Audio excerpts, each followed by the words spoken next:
nekk imam de la mosquée Masjid Ibrahim à Rebeuss. waaw cause yi tax ñu tëj jàkk ji mooy dañu jox une subvention municipale de la commune d'arrondissement de Dakar Plateau. Mon imam secondaire ou bien mon quatrième imam, il s'appelle Mbaye Diagne ou Babacar Diagne, dem toucher chèque bi endossé ko qui était à mon nom à la banque. bi mu demee pour toucher chèque bi il n'a pas pu mu xotti chèque bi dellu à la mairie pour ñu reprendre ko maintenant à son nom. Effectivement ñoom ñu defal ko à son nom avec la complicité de certaines personnes mu dem toucher ko bi ma taseeg la mairie bi ñuy nettoyer les cimetières des abattoirs ma ne leen yéen ce qu'on avait conclu de venir au secours des mosquées c'est pas encore fait. Nous sommes en train, dans un projet, Mbaye Diagne a entrepris de casser certains trucs qu'on a arrêtés parce qu'il nous a fait savoir d'abord que c'est une femme notaire du nom de Bintou Thiam m'ont subventionné pour réfectionner jàkk ji. J'ai interrogé ce dernier mu ne yëgu ko sax. Comme j'ai interpellé le maire aussi avec la mairie, comme ñu ngi doon nettoyer les cimetières des abattoirs qui sont sur la corniche, ñu ne ma non ñoom duñ ci participer parce qu'ils ont donné déjà 2 millions à la mosquée. Ma ne ah non yéen on n'a jamais reçu cet argent, on n'a pas vu la couleur de cet argent. Ñu attaqué ko, il a reconnu qu'il a détourné l'argent. ñu ne bon un péché avoué à moitié pardonné. Imam Mbaye Diagne, il s'appelle Babacar Diagne. On l'appelle là communément Mbaye Diagne. Là j'ai les preuves et tout ici. ñu coow ñu ma ne leen nañu bàyyi noonu xaalis day andi coow. La caisse la même chose. Beaucoup de plaintes de détournement. ma voyagé ñëw gis mu saccagé jàkk ji yëpp toj ko.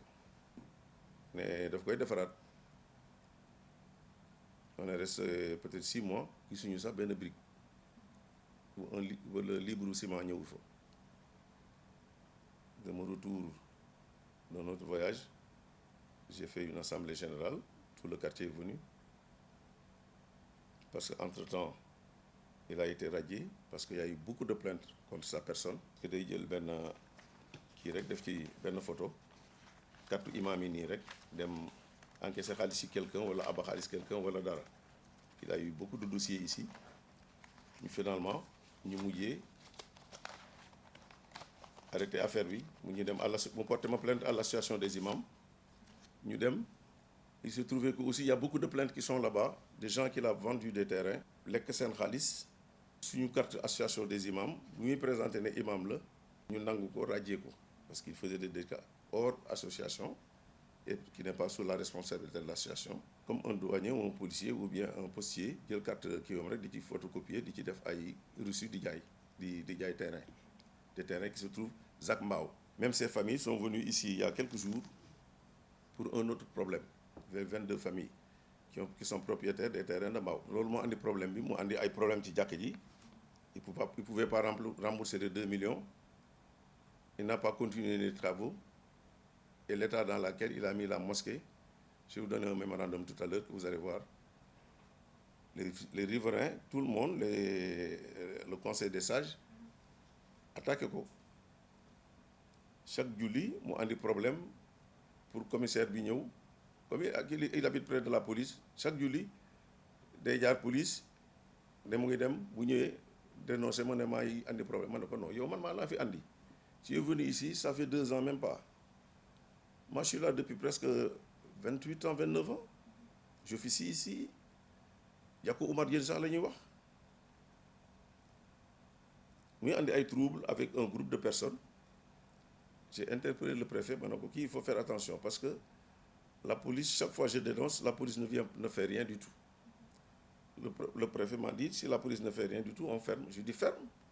C'est sous ton autorité. Avant qu'il y ait mort d'homme ou blessure. Parce que ça arrive dans les mosquées. Nous, alors comme jàkk ji source de revenu am la woon bi ma ko fi nekkee, il a renvoyé tous les autres imams. Il demande de l'argent pour la réfection de la mosquée dans les familles environnantes. Ni joxe 100 000, ni 200 000, alors tout le monde a donné, même les Libanais. Alors quand il y a eu beaucoup de réticence, je ne cotise plus ou je ne donne plus. J'ai dit non. La mosquée ne demande rien du tout. Nous, on a notre argent. La mosquée a des dispositions d'argent d'une caisse qui a 3 millions permanemment, qu'on ne touche pas. Donc, c'est pour les activités de la mosquée. Mais quand la subvention de la mairie n'est jamais arrivée, et il a détourné l'argent, et chaque mosquée du plateau est subventionnée à hauteur de 1 million chaque an pour la réfection, la peinture, l'eau, l'électricité, qui ne dépasse pas 25 000 francs en général, parce qu'on est pris Fadjar, peut-être c'est 30 minutes, Timis Gay, c'est 1 heure de temps, donc on utilise peut-être 2 heures de consommation d'électricité par jour. Les factures ne sont pas exorbitantes. En 2018, en juin 2018, le préfet nous a signifié que la mosquée est fermée jusqu'à nouvel ordre.